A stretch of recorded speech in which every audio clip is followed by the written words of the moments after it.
simplement, si aucun changement dans votre vie actuelle, où est-ce que vous seriez dans 5 ans, dans 10 ans? Donc, on est dans une question où on se projette, on visualise avec une condition posée au début. Aucun changement, votre vie actuelle, il n'y a strictement aucun changement. Et donc, là-dessus, automatiquement, alors je regarde par rapport à mes notes que j'ai mis sur le côté, en fonction de ce que on peut aller par rapport à ça. Donc, cette question-là, déjà, ce qui serait intéressant, c'est de savoir est-ce que vous l'avez vu le post, est-ce que vous avez pris le temps d'y répondre. Donc ça, c'est la première chose, puisque bah, si ce n'est pas le cas, il n'est pas trop tard de s'y atteler, en justement profitant du guide de cette vidéo. Et automatiquement, donc pour aller encore plus loin, il peut être vraiment intéressant aussi de écrire justement les réponses, quelles qu'elles soient, en état brut comme elles viennent, et ensemble on va pouvoir justement aller voir ce qu'on va faire de ça. Alors, je regarde toujours un petit peu ce qui se passe autour de toutes les informations, aux éléments que je peux avoir. Alors, a priori, c'est cette partie-là qui est un petit peu trop faible. Bon, alors, un peu de technique, hein, c'est chacun son domaine, comme on dit. Donc, on verra. C'est le premier essai, c'est l'avantage. Bon, c'est vrai que n'hésitez pas, quand vous regarderez le replay, à me faire le retour. Si jamais vraiment il y avait la qualité était médiocre ou trop faible pour que j'aille vraiment creuser ce critère qui est un peu technique. Et aujourd'hui, en fait, une fois que vous avez pris le temps de répondre et écrit les premiers éléments comme ça qui viennent en brut, là je vais développer avec vous, donc j'avais noté éventuellement 4 voire 5 points. Automatiquement, dans le cadre de selon les échanges et selon le timing, je vais adapter, je vais vraiment aller sur ceux qui me paraissent essentiels. Et la première chose que je vois, en fait, c'est que dans cette question, je ne sais pas si vous avez pu voir, mais il y a une hypothèse qui commence justement avec le si. Et il peut être vraiment intéressant quand vous avez lu la question, quand je vous la redonne là par exemple, si aucun changement dans votre vie actuelle, où est-ce que vous serez dans 5 ans, dans 10 ans? Justement, comment vous avez perçu cet élément, cette hypothèse, s'il y a eu quelque chose. C'est pas une obligation, bien entendu, hein, au contraire, ça vous a peut-être paru naturel. Au contraire, par contre, ça va peut-être relever quelque chose à votre niveau, et c'est là, ça peut être intéressant de se dire, si je relève quelque chose, la question peut, vu comment elle est tournée, dans certains cas, elle peut être embêtante, vous pouvez ne pas savoir comment la prendre, tout simplement, et d'autant plus si jamais vous êtes déjà dans une phase de transition, c'est-à-dire que vous avez déjà enclenché des changements, alors cette question sous ce format-là, avec cette hypothèse-là, elle est complètement inadaptée. Et il sera plus judicieux à ce moment-là de plutôt vous interroger où vous aimeriez être grâce à ces modifications, aux derniers changements que vous avez pu faire, mais qui est complètement différent de cette question-là. Donc si c'est vrai que ça vous perturbe et vous dites, mais voilà, si aucun changement, alors que vous êtes en plein changement, cette question-là, elle n'est pas faite pour vous, c'est pas le moment. Elle est plus justement quand on est dans une période où on commence un petit peu à réfléchir, à se dire qu'il y a peut-être quelque chose qui n'est pas aligné, qui ne va pas. Mais on ne sait pas trop. C'est vraiment un ressenti, c'est timide encore.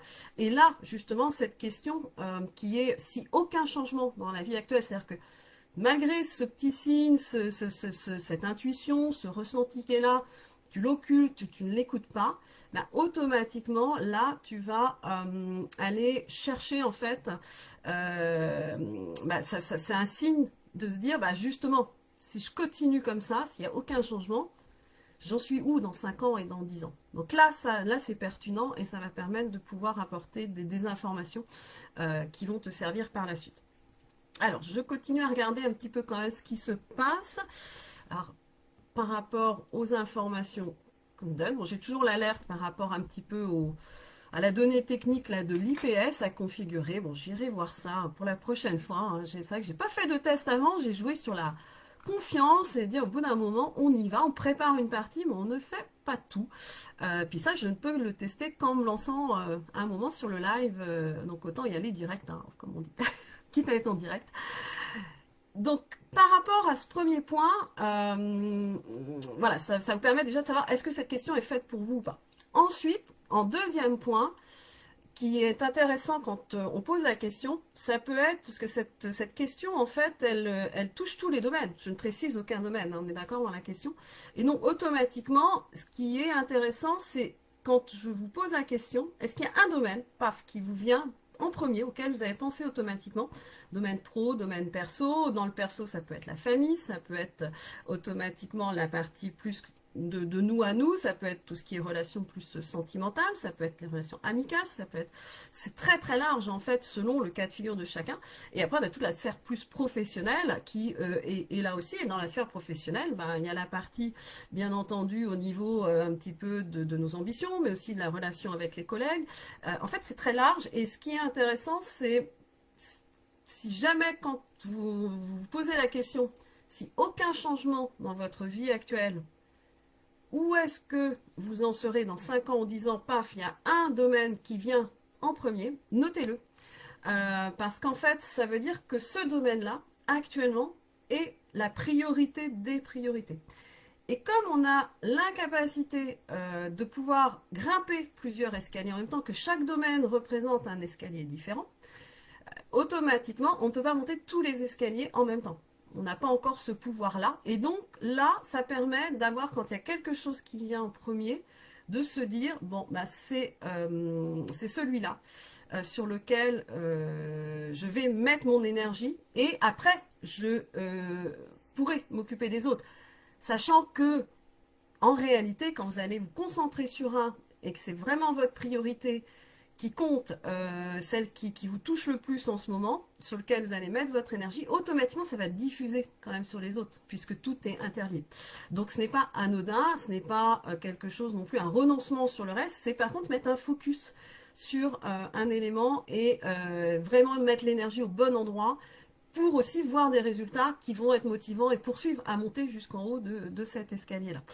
Donc ça, c'est vrai que c'était le deuxième point qui me semblait important à évoquer dans ce cadre-là par rapport à la question.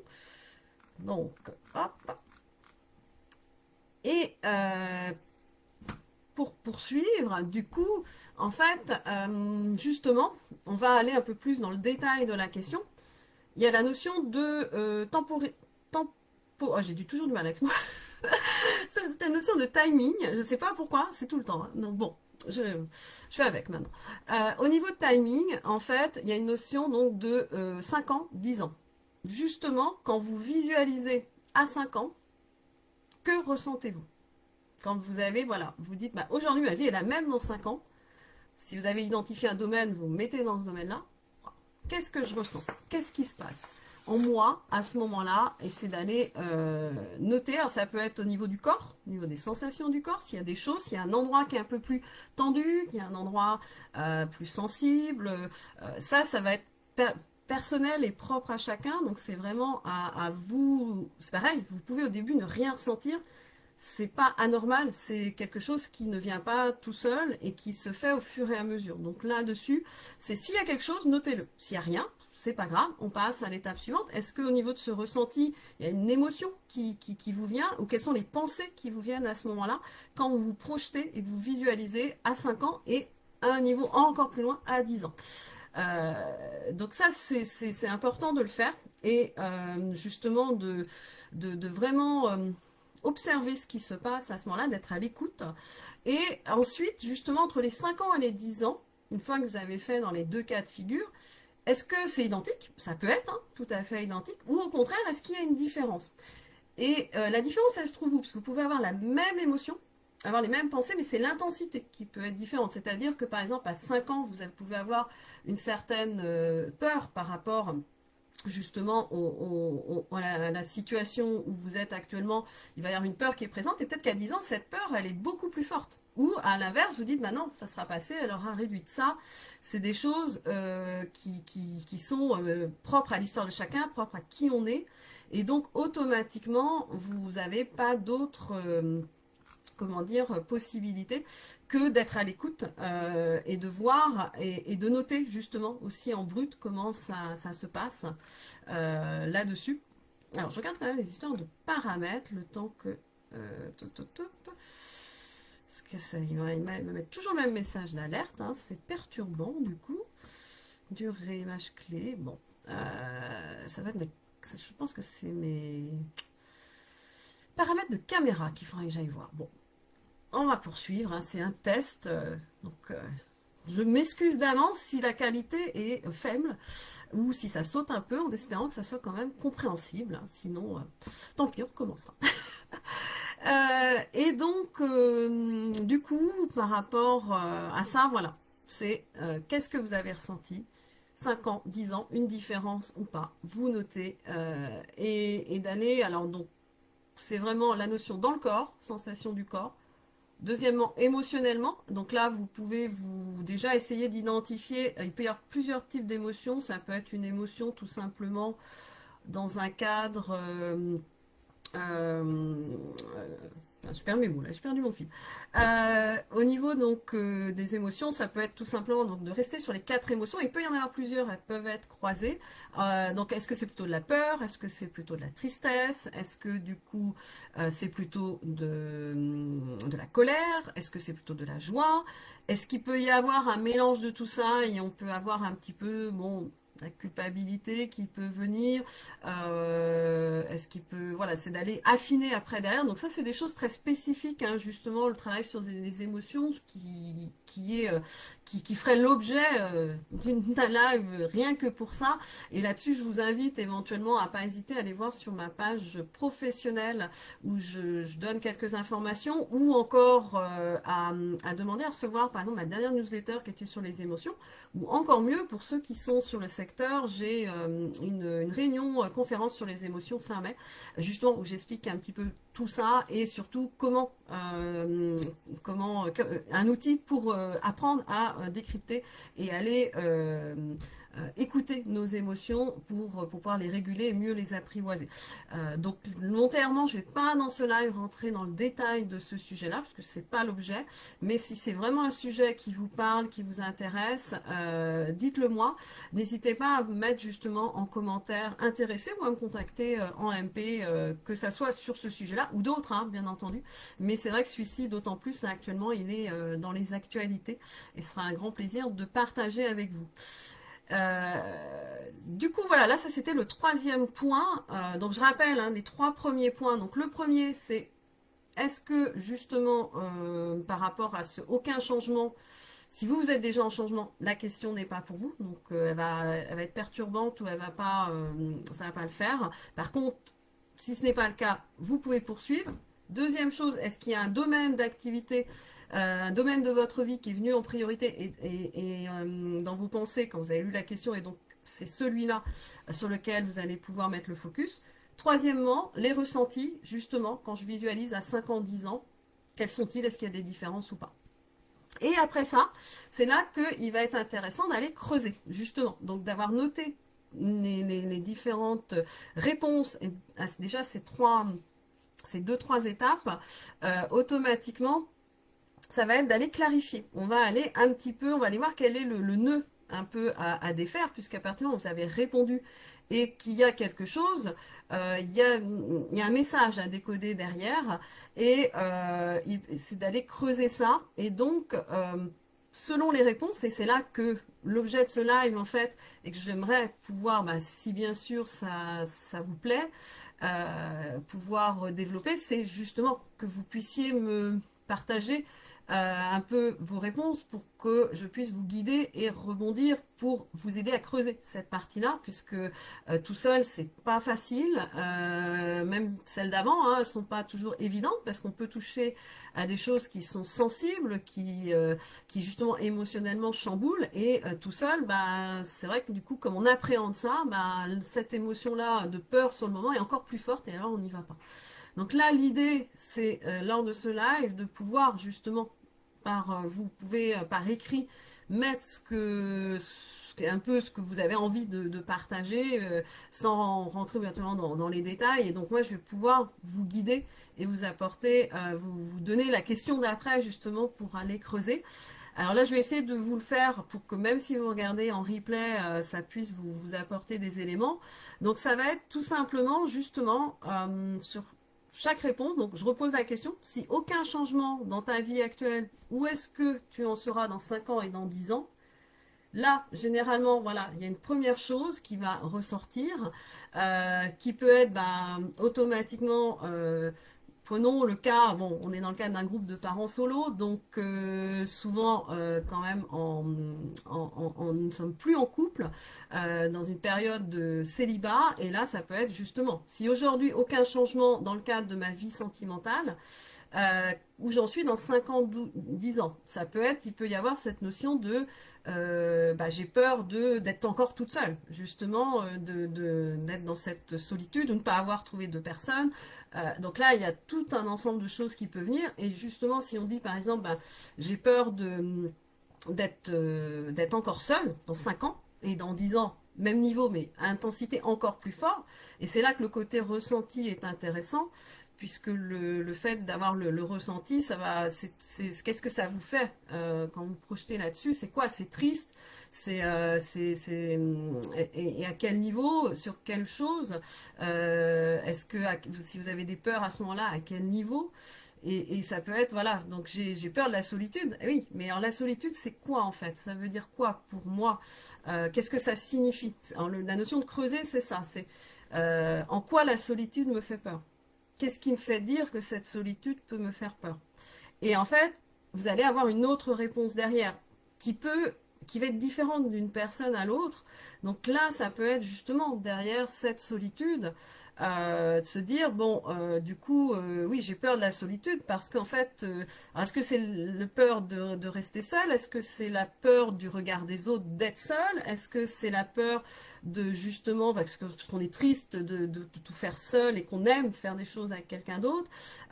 Est-ce que c'est de vieillir seul qui nous fait peur? Là, c'est très large et c'est très dur justement de vous sortir des exemples comme ça, parce qu'il y a tellement de possibilités, on est tous uniques et différents.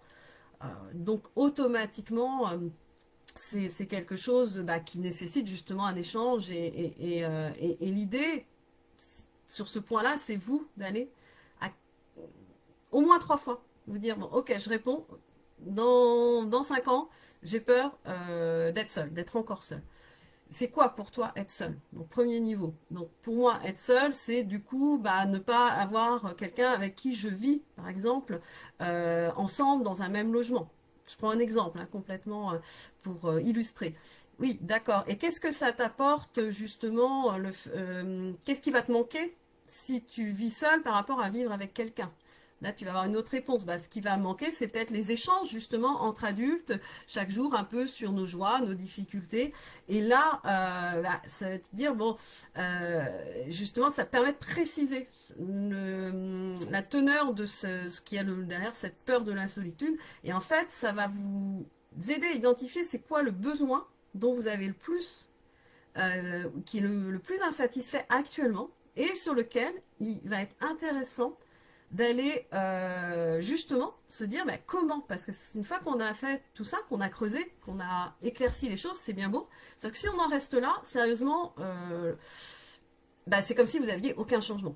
Vous allez avoir un démarrage, mais s'il n'y a pas une mise en action derrière, vous aurez fait que la moitié du chemin. Il va vous manquer un morceau qui est aussi important que le premier. Donc c'est-à-dire qu'on ne peut pas se mettre en action si on ne sait pas vers où on veut aller. D'où l'intérêt de faire cette première étape de réflexion, d'introspection, d'aller creuser, d'approfondir pour pouvoir savoir vers où aller et aller au bon endroit, parce qu'on peut vite être sur une fausse route. Et c'est dommage d'aller mettre son énergie dans ce sens-là. Donc le but justement, c'est d'identifier quelle est la bonne route pour nous, où on va mettre l'énergie. Donc on fait une pause, un stop, où on réfléchit, on clarifie, on met tout ça à plat. Par contre, si on reste là et qu'on ne fait pas le premier pas, une fois qu'on sait vers où on veut aller, qu'on ne fait pas une action donc de mouvement pour avancer dans ce chemin-là, automatiquement, bah, ça ne va rien changer, on va rester bloqué à ce point-là.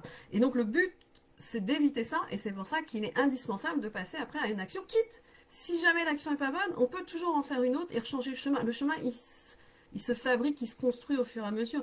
On a un focus au début, on sait où on veut aller, on ne sait pas encore trop comment. Donc on tâtonne, on avance, on expérimente. C'est pour ça qu'on parle toujours de la notion d'action et d'agir et de pratiquer, qui est indispensable quand on veut pouvoir justement progresser en fait dans la connaissance de soi et dans le développement personnel. Et c'est pour ça que là, c'est vraiment cette première étape, mais derrière, après, bah, justement, une fois que j'ai vu ça, quelle première action? Prenons à nouveau le cas de la solitude. Vraiment, d'ici 10 ans, aucun changement, je serai toujours seule à vivre dans mon appartement alors que j'aspire à être avec quelqu'un avec qui je puisse échanger chaque jour, donc habiter dans le même logement. Bah, qu'est-ce que je peux faire aujourd'hui en premier acte? Automatiquement, certains, ça va être, bah, du coup, ça peut passer bien sûr par des inscriptions de sites de rencontres, qui est tout de suite direct aller sur des rencontres, mais ça peut être d'autres choses, ça peut être tout simplement se dire, bon, bah, du coup, aujourd'hui, déjà, je commence à me projeter, à m'ouvrir un petit peu plus à cette possibilité-là. Et après, bah, c'est vrai qu'il y a les enfants, il y a le contexte, il y a tellement de choses qui rentrent que là, en live, je ne peux pas en fait rentrer dans le détail si j'ai pas un minimum d'échange avec vous.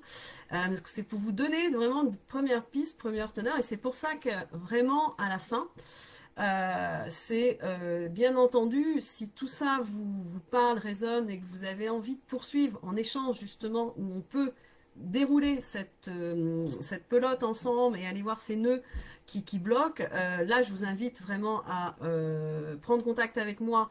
Donc soit vous mettez sous ce live commentaire intéressé ou en MP ou sur mes autres bien sûr types de contacts qui sont sur ma page pro, et on se cale un échange de 30 minutes juste entre nous qui vous engage à rien, mais au moins voilà, en toute confidentialité, et on voit qu'est-ce qui est possible, pas possible, comment on peut le faire, parce qu'il y a plusieurs manières, qui sera le plus adapté pour vous dans ce cadre-là. Donc c'est vraiment ce que j'invite là-dessus.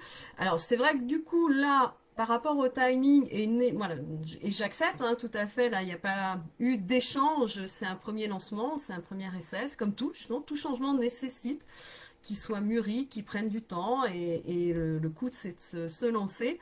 Et donc c'est pour ça que je vais respecter un timing d'une demi-heure pour ceux qui veulent réécouter, et en souhaitant que c'est pu, voilà, quand même vous apporter quelques pistes du fait que ce soit plus développé et que vous ayez ce visuel et ce côté oral qui est quand même plus complet que par écrit. Et pour finir ça, c'est ma petite touche à moi que j'aime bien, selon justement là ce que vous aurez pu ressortir si vous avez fait un petit peu cet exercice-là. N'hésitez pas à mettre pause justement selon les étapes que je vous indique, le temps de noter, de laisser les choses un petit peu venir, infuser. Je dirais que sur une demi-heure de vidéo, peut-être qu'en prenant les pauses et d'écrire, prenez un temps pour vous de 45 minutes. Hein. Je vous rappelle que le groupe, c'est justement un temps pour vous et que pour vous. Donc ça passe par ça, des temps où vous allez vous poser et vous allez un petit peu aller à votre rencontre, discuter avec vous. Et vous allez voir, plus vous allez le faire, plus vous allez vous rendre compte du bénéfice. Et ça, j'aurais beau vous le dire, tant que vous ne l'aurez pas testé, ce sera le meilleur moyen pour vous de les voir et d'être convaincu par rapport à ça. Et donc, ma petite touche, moi, en fait, c'est que tout simplement, j'ai envie de vous tirer une carte. Alors c'est un aura qui s'appelle les messages des étoiles, qui, comme vous avez pu voir, j'ai tendance à mettre des étoiles partout, donc je trouvais qu'il allait très bien. Il est très coloré avec juste un mot-clé, une image qui est toute douce, qui est toute sympa, un peu comme ce côté justement des étoiles, et je vais en tirer une, comme ça je vais la laisser à la fin, je la remettrai en commentaire sous le live, et pour ce qui serait intéressant, c'est que vous regardiez là le côté intuitif quand vous allez la voir, selon le mot et un peu ce que vous aurez pu ressortir justement de cette introspection par rapport à cette question-là. est-ce que, paf, ça peut des fois donner un petit tilt, un déclic. Là, c'est vraiment très différent et libre à chacun de le faire. Donc, du coup, je vais voir s'il y en a une qui saute tout de suite, sinon je vais aller la chercher, puisque pareil, je vais tenir le timing et ça fonctionne aussi bien que ça soit dans un sens ou dans l'autre. C'est vraiment, c'est quelque chose de très ludique à prendre avec légèreté. Maintenant, l'être humain aime bien ça aussi, hein, ce côté-là, s'amuser. C'est quand même quelque chose d'important de ne pas l'oublier et que bah, la vie, c'est quand même ça, c'est quand même ce plaisir-là. Alors, hop, du coup, je me donne encore quelques secondes, parce que j'ai dit je veux tenir mon timing. Alors, elle n'a pas l'air de vouloir pour le moment venir, donc automatiquement, je vais aller en chercher une. Ah si, là j'ai une qui a l'air de vouloir venir. Alors, du coup, on est sur, en fait, un mot qui est très simple. Bon, ils sont tous simples, mais et qui est équilibre. Donc, voilà, je vous la montre comme ça. Hop, comme ça, vous avez le visuel. Je ne dis rien de plus que équilibre. Et je la mettrai également en commentaire, en photo. Comme ça, vous pouvez regarder. Donc, sachant que c'est, il y a un numéro, c'est le numéro 50. Donc, petite parenthèse en 3 mots. Le 50, l'avantage c'est le 5, et le 5 au vu de la question, c'est le 5, ça invite au changement dans tous les cas, et donc de bouger, d'évoluer. Donc là, tout à fait en cohérence et avec le mot équilibre. Donc merci à tous ceux qui prendront le temps d'écouter, de me faire vos retours, puisque bah, comme toute première chose, tout retour est bénéfique et constructif et je serai tout à fait au plaisir de les accueillir, d'échanger avec vous après coup ou questions sur ce live aussi, hein, s'il y a des choses, vous avez des questions après coup, avec grand plaisir. Une très belle fin de soirée